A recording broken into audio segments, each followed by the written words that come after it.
Welcome everyone to the August Focus series. Today we're focusing on enabling conversations on exploring options. Yeah, thank you, Kirsty. I'm really excited about this talk. And because it plays on an important theme that we're building out is that, what is the role of a financial planner? And you might go like, what are you talking about? And it's this thing about, is our role to create a financial plan, or is it to create a financial planning experience? And I think it's so easy to default back into, oh, my job is to create a financial plan. And so even when Kirsty talks today, it's so easy to slip in. Oh, it's creating a financial plan. It's creating a financial planning experience for our clients. And the reason that's so important, because we want them to emotionally connect to their plan and emotionally connect to our value proposition. That's the outcome. What we're trying to do is that emotional connectedness. So Kirsty, please take us away. I'm super excited about this talk. All right, great. Thank you, Benny. Yeah, and I think when we think about, creating that financial planning experience, and especially around this idea of exploring options with clients, how do we enable conversations around the different options that clients have? And when you think of that and you think of Asset Map, there's really two key features in Asset Map that help to enable those conversations, and that's target map scenarios and the drafts feature. And that's what we're going to focus on today. But these are more than just features. They're really bridges. They create a bridge for the client between what their current reality is and what that future possibility looks like. And it's all about, how do we enable that conversation, and which bridge do we use to really bring the clients into the conversation where they feel like they're participating in that, and they can really understand and see what are the options available to them and what is going to work best for them. And when we talk about these two bridges, target map scenarios and drafts, often the question is, well, which one do I use when? When do I use target map scenarios and when do I use drafts, and do I use both? And if I use both, what order do I use them in? And that's really what we want to focus on today. So when we think about, using target map scenarios to create that bridge for the client, that's when we really want to help or enable a conversation around understanding options. If you implement this, look at your ability to meet your goal and how that changes. So that's where we want to show impact relative to what the client is trying to achieve. For example, this is how currently you're funded for that goal, 60%, 70% of the way there. But look, if we do X, Y, and Z, how you can progress across that bar. So anytime we want to understand options of the client, we want to show the impact of those changes on their ability to meet their goals, that's when we're going to go ahead and use that target map scenarios. When we, on the other hand, want to understand structure, when we want to make changes really tangible for a client, that's when we're going to go ahead and use drafts. And what I mean by that is when we want to show a client, this is your current picture, but if we implement this, or if we add that, or if we change this, this is how it's going to change that picture for you. How do we make that real? So that's when we're going to use our drafts bridge. And just to really make it sort of practical, I want to just talk through a couple of scenarios of when you use the one versus the other. So if we think of current versus proposed scenarios, this is your current ability to meet your goal. If you do nothing else, you are 60% of the way there. But then I can create proposed scenarios, that show a client if they change this or if they change that, how on track then are they to achieve those goals? Target map scenarios is a great way of illustrating that current versus proposed. It's especially great if we want to explore options. What if I save a bit more? How does that impact my ability to meet my goal? Or I spend a little bit less in retirement or now, or I work a bit longer, or I target a different return. All of those options, we can create target map scenarios to really illustrate that for the client so they can see the impact, be part of that conversation, and make those decisions that move them forward. But it's also great for trade-off discussions. And what I mean by trade-off discussions is, for example, not necessarily just within a particular goal like retirement, but rather across goals. What if, for example, the client needs to potentially save more for retirement, but they also have a bit of a gap in the event of death and disability or income protection. And I want to show a trade-off discussion or prioritization discussion around what we're going to focus on now. target map scenarios and comparisons is a great way of enabling that discussion. If we then go across on the right-hand side and we think about drafts, that's when I want to look at current versus proposed implementation. In other words, this is your current picture, but if we implement the things we're talking about, look at how that picture is going to change. Drafts is a great way of illustrating that. Or if I want to open up a conversation around consolidation, the client has multiple investments and I want to show them how we can, target the return they need or consolidate that for enhancing their picture, enhancing their abilities, then I can really show that and make it real and tangible by using drafts. But it's especially great for that before and after conversation. And this is one we get asked a lot about is, how do I duplicate a map? I want to show a client, this is your picture now, but this is what it's going to look like after, say, an event happens. Whether that event is, the client's about to retire or they're getting married or they're having a child, and we want to show them what impact that event has on their current picture. Drafts is a great way of showing that before and after. You don't have to create multiple households for the same client. You can really use drafts to illustrate that. Similarly with structural changes, if we want to move things around, we want to move something from the client to their spouse or gift it to a relative or, add it into a trust, we can show those structural changes really eloquently using drafts so that it makes it real for the clients. But what about those scenarios where you need to use both? How would you go about using both and in what order? I'm going to take you through an example now. Just share screen. All right, in this example, we have the phrases. I'm going to just put my present mode on so I can make it nice, big, and visually depict that. But here we have Christina and John Fraser. And you'll see that they're both sort of in their 30s. They're still working. They've got, some incomes as well as some retirement funds.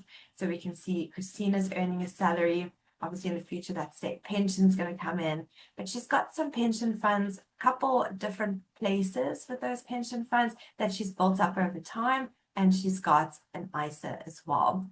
On John's side, he's also earning an income. He's got a pension as well as a GIA fund that he's invested in, and they've got their property with a bit of an outstanding mortgage as well. Right at the top, we can see they've got some life cover through their employers. Christina's also got some personal life cover, but they may or may not have enough in that space. That's something we want to look at. And from an income protection point of view, they don't have anything in place just yet. And that's one of the things that we want to highlight with them. So the first step, the first bridge I'm going to use is creating different target maps to illustrate their current ability to meet their goals and to invite them into this conversation where we can explore different options that's available to them. So you'll see at the top, you have created their current retirement target map and a couple of scenarios, which I'll talk through in just a minute. But I also want to show you below here, we've also created scenarios for loss of life and on that income protection side, just to show if they wanted to put something in place there, what that would sort of look like. Now, let's say we've gone through this conversation with them and we've unpacked, what their needs are on death and what sort of income protection they want. And they've agreed that those are steps that they want to take, given where they are at the moment in their career.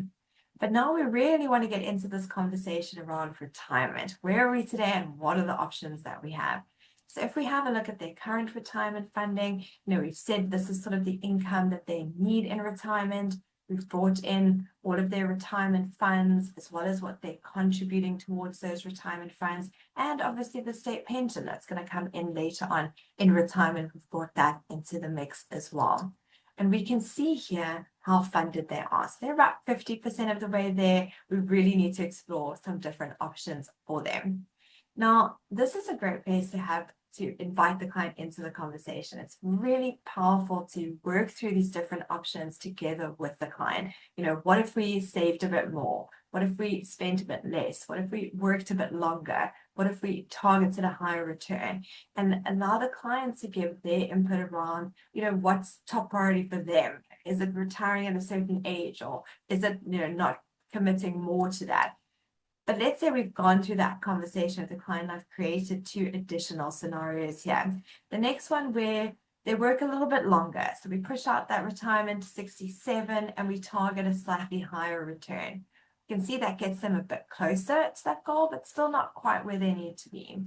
Then we looked at another scenario where they said, actually retiring at 65 is most important to us. We really want to stop working there. We'd rather increase our contributions a bit more and target a bit more of a higher return in order to meet that goal. So we can work through these options, and you can see how by creating these scenarios, we can really illustrate to a client what are the options that are available to them and which combination is going to be the best fit for that client. And then I can also use these check boxes here to pull up a comparison of the three. So I can show the three next to each other, showing the retirement ages at the bottom, the different return targets that we're using. And now I can really just solidify that conversation around what is the next step, which is the one that the client is happy to take. And let's say through this conversation, the client says, I'm happy with this scenario. I want to retire at 65, can increase our contributions a bit and target a bit of a higher return. But I can go ahead and select, that's the one we're targeting. That's the one we want to look at. Now, you can see our comparisons just keeps it a really nice visual. It's clean, it's clear to facilitate that discussion. But I can also use that across goals. So I can say, okay, well, now that we've agreed this is the retirement scenario we're going for, what if we had a look at, that scenario with the loss of life and the income protection? And here we can then facilitate a conversation around, how much do we increase our savings to retirement, but how much do we also want to fill these gaps on income protection and loss of life? And then I can facilitate this conversation. And let's say this conversation with the client, they said, look, we want to fill those gaps and we want to contribute a bit more to the retirement fund, target that 7%. But most importantly, we want to fill these gaps on income protection and loss of life. I can then use drafts to just solidify that conversation, to show what have we agreed. So after I've gone through my understanding options here, I can then use drafts to show the impact on this picture. Now I've gone ahead and created 2 drafts for this client that I'm going to take you through, and then I'll take you through how you could create your own. But to select the drafts, I just simply right click, select drafts, and here we can see the 2 that I've added here. I want to talk about this one first. So I want to show the client now that we've understood the option and we want to target 7% across the retirement funds. Perhaps there's a conversation around consolidating those retirement funds so that we can target that return that we need. So here in this draft, you can see I'm in draft. It's got the watermark on the back, so it's very clear this is not actual yet. And we can see here that we're saying we're going to take these 3, terminate those, and combine them into one pension where we can really target that 7% return. But now I also want to create and show a draft of the implementation that we've created. So I can flip over to the proposed implementation to say, to plug those gaps in death and on income protection, these are the things that we are proposing. So you can see how just by using the target maps to understand the options and then jumping into drafts to really make that real for the client, can really nicely close that conversation, bring the client into, are these the things that we're agreeing to do, and take that step forward. Then a question I often get is, once I've done this draft, I've proposed these changes, if the client then implements that, what do I do? How do I accept that this draft now becomes the client's current reality because they've implemented it?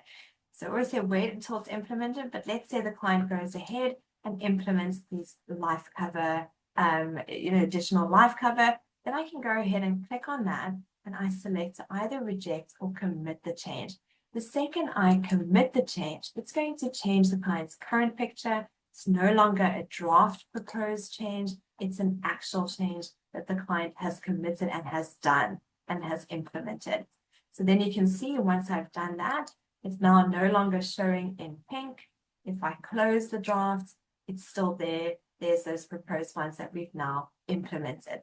And then I can go and see the impact of that on these 2 loss of life target maps. They're now both showing at 100% funded. So once we've implemented, I can then see the impact of that. Okay. Then if we think about drafts, the other way that we can use drafts is to facilitate that conversation we spoke about where we want to show before and afters, And a good example of that is if a client is retiring, these are the situations where there's lots happening. The income is changing, we're moving investments around, things are falling away, we're adding things, we're sourcing our income from different places. How do we really make that tangible for a client? So if we have a look at Jack here, you can see pretty straightforward example, earning an income, got a pension fund, got some discretionary investments, some life cover, some with the employer, some with that's personal, and a property and a mortgage.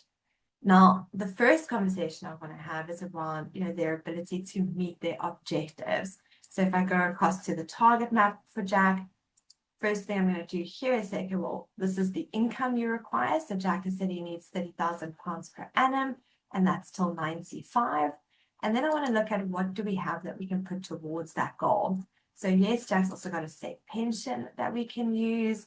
He's got this GIA investment. So I can go ahead and select and see, okay, he is able to meet the income that he requires because he's 100% funded. But now I really want to show Jack, what does that mean? What happens now in terms of your picture when you retire tomorrow?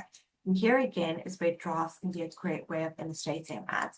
So I can show here by applying this draft that I've created that, all right, what are the changes that's going to happen? Well, firstly, we're going to move this defined contribution. That's going to go £300,000 of that is going to go into drawdown account. The other £50,000 is going to top up this GIA investment and to have some emergency fund in a cash ISA. Then from an income point of view, I can show that salary is falling away, but we're going to flexibly withdraw from the GIA as and when needed. We're going to get the state pension, and we're going to draw from this pension drawdown account over here. And that together is going to make up that 30,000 that we need per annum. Then up here, we're going to, that employer life cover is going to fall away, but the personal one is going to stay intact. So you can see how you can really create these pictures and show a client what's moving around, make it really real for them so that they feel confident in the decisions they're making and how they're moving forward.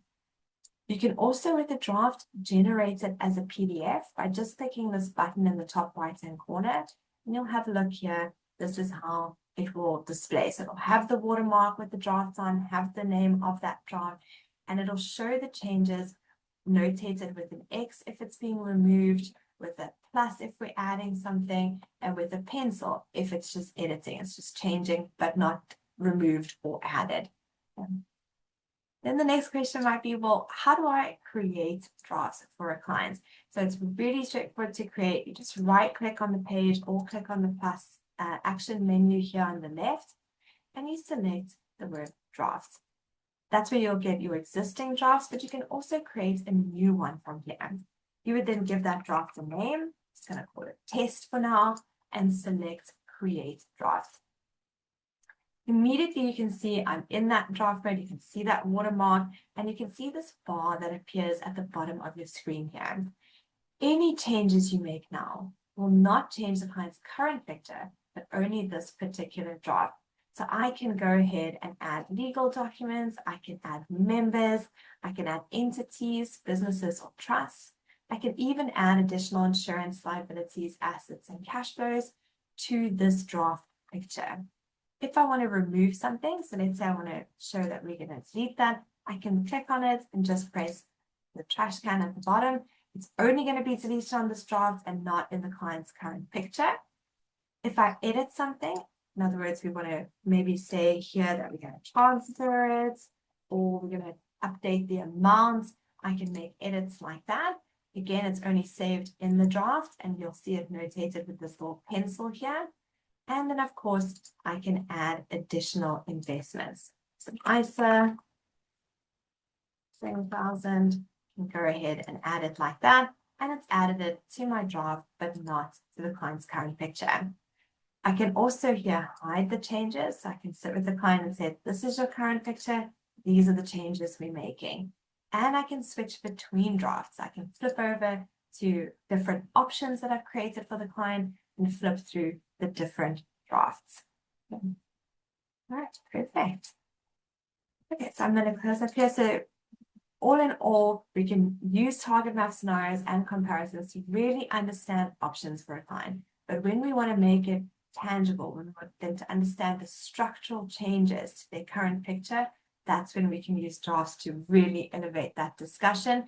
And we can use one or both in the order that we like, depending on the conversation we want to enable. All right. Benny, any thoughts from your side that you want to share, or questions that you want to share? Yeah, thank you, Please go Kirsty. ahead. I mean, I think the real thing that we're all looking for and our clients are looking for is that sort of aha moment. You can see it, the client gets excited, the client starts understanding, they're starting to engage, they're starting to think about options. And because what we know, what happens then is there's then an emotional connection from the client to the plan, their plan, and to your value proposition. I mean, that's ultimately what we want to get to. And we want to get to it in a consistent, scalable manner. So we want it not once in a blue moon. We want to do this in every client engagement. I love that, Benny. And like you said, it's about creating that experience. So how can we use these bridges to just show clients the difference between their current reality and that future possibility, but in a way that creates that experience, that they feel part of the conversation, that they're sharing, and that we're building that plan together. So thank you everyone for joining today, and please let us know if you have any suggestions for future sessions or challenges that you want to work through together. We really appreciate your time.